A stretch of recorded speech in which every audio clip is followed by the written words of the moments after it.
भारत हर क्षेत्र में अपने आप को आगे बढ़ाने में लगा है, फिर चाहे वो दूसरे देशों की मदद से हो या मेक इन इंडिया की तर्ज पर हो। रक्षा क्षेत्र के बाद अब भारत अंतरिक्ष में ऊंची छलांग लगाने जा रहा है। पूरी खबर क्या है, हम आपको विस्तार से बताते हैं। आपको बता दें, भारतीय अंतरिक्ष एजेंसी इसरो हर कदम पर नए रिकॉर्ड कायम कर रहा है।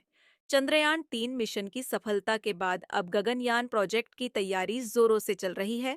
इसरो अमेरिकी अंतरिक्ष एजेंसी नासा के साथ मिलकर इस पर काम कर रहा है। इसरो अगले महीने अगस्त में अपने 2 गगनयान यात्री को ट्रेनिंग के लिए नासा सेंटर भेजा रहा है। मिशन की तैयारी में कोई कसर बाकी न रह जाए, इसकी पूरी कोशिश की जा रही है। हाल में संसद में गगनयान मिशन के बारे में जानकारी देते हुए अंतरिक्ष मंत्री जितेंद्र सिंह ने बताया, इसरो से एक गगनयात्री अंतर्राष्ट्रीय अंतरिक्ष स्टेशन आईएसएस की यात्रा करेगा। दरअसल गगनयान, एक्सियम 4 मिशन और गगनयात्री पर पूछे गए सवाल के जवाब में इसके बारे में बताया। एक्सियम स्पेस एक प्राइवेट स्पेस एजेंसी है जिसे नासा ने मान्यता दे रखी है। उसी के साथ मिलकर नासा इस साल अगस्त में गगनयात्री को आईएसएस भेजेगी। आईएसएस भेजे जाने वाले इंडियन एयरफोर्स के यह पायलट भारत के गगनयान मिशन के लिए नासा में ट्रेन होंगे।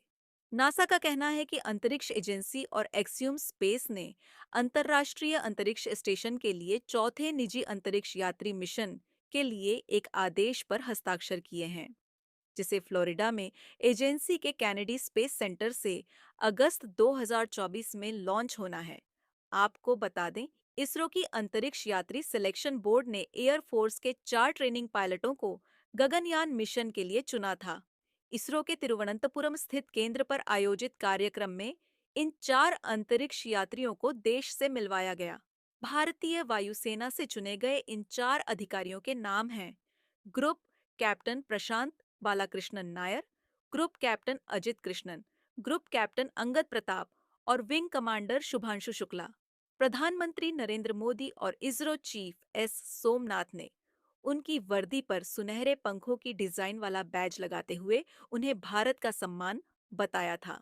इस मौके पर प्रधानमंत्री नरेंद्र मोदी ने कहा, ये 4 नाम या 4 इंसान नहीं हैं, 140 करोड़ आकांक्षाओं को अंतरिक्ष में ले जाने वाली शक्तियां हैं। 40 साल के बाद कोई भारतीय अंतरिक्ष में जाने वाला है। इस बार टाइम भी हमारा है, काउंटडाउन भी हमारा है और रॉकेट भी हमारा है।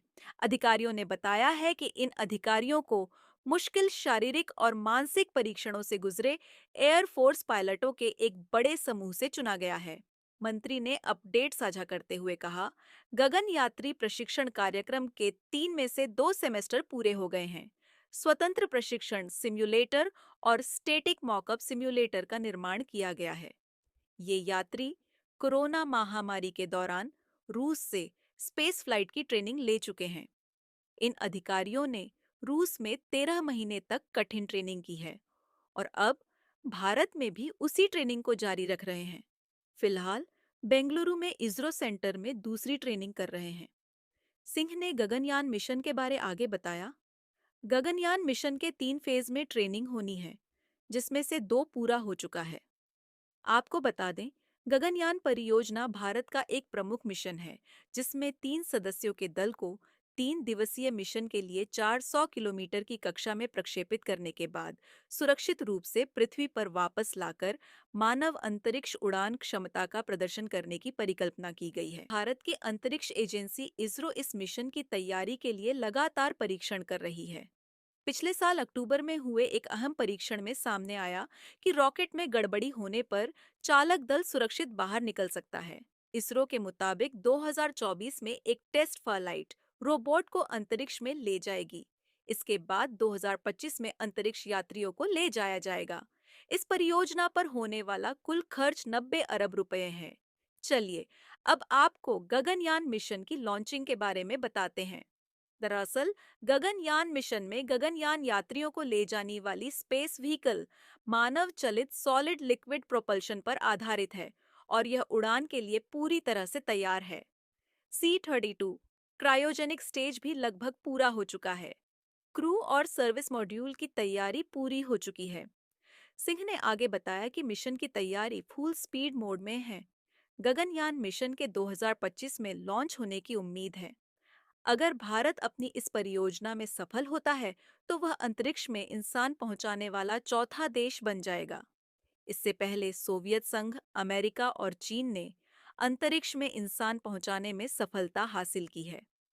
आपको बता दें कि अंतरिक्ष से जुड़े और भी कई अभियान हैं, जिसमें भारत ने विश्व में अपनी एक अलग पहचान बनाई है। पिछले साल भारत ने अंतरिक्ष विज्ञान के क्षेत्र में नई कामयाबी हासिल की। साल 2023 के अगस्त महीने में भारत चंद्रमा के दक्षिणी ध्रुव के नजदीक उतरने वाला पहला देश बना। इसके कुछ हफ्तों बाद इसरो ने सूर्य की ओर भारत का पहला ऑब्जर्वेशन मिशन आदित्य L1 भेजा। ये इस समय कक्षा में मौजूद रहते हुए सूर्य पर नजर रखे रहा। भारत ने इन तमाम अभियानों के साथ ही अगले कुछ दशकों के लिए भी बहुप्रतीक्षित ऐलान किए हैं। भारत ने कहा है कि वह 2035 तक पहला स्पेस स्टेशन खोलेगा और 2040 तक चंद्रमा पर अपना अंतरिक्ष यात्री भेजेगा। इसरो ने दुनिया को व्योम मित्र की भी एक झलक दिखाई। व्योम मित्र एक संस्कृत का शब्द है जिसका अर्थ अंतरिक्ष का दोस्त है। यह एक रोबोट है जिसे इस साल अंतरिक्ष में भेजा जाना है। इन सब से तो यही लगता है कि अंतरिक्ष अभियानों में भारत बहुत तेज गति से आगे बढ़ रहा है और ये हर भारतवासी के लिए गौरव की बात है। इसी रफ्तार से आगे बढ़े तो अमेरिका रूस को भी पीछे छोड़ देंगे। आपकी इस बारे में क्या राय है, आप कमेंट करके हमें बताइए। ऐसे और वीडियोस देखने के लिए हमारे चैनल को सब्सक्राइब कीजिए। धन्यवाद।